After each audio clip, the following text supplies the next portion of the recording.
लोगों ने मुझे बताया कि वक्त बदल जाता है और वक्त ने मुझे बताया कि लोग भी बदल जाते हैं। जरूरी नहीं जो आज तुम्हारे साथ है वो कल भी तुम्हारे साथ हो। तो इसलिए कहता हूँ कि अकेले चलना सीख लीजिए। अगर वक्त अपना है तो सब अपना है, वरना कोई अपना नहीं।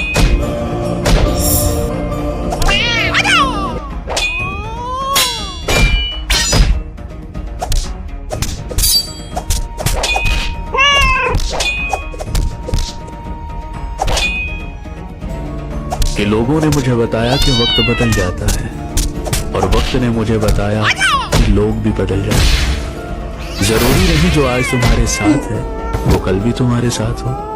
तो इसीलिए कहता हूँ कि अकेले चलना सीख लीजिए।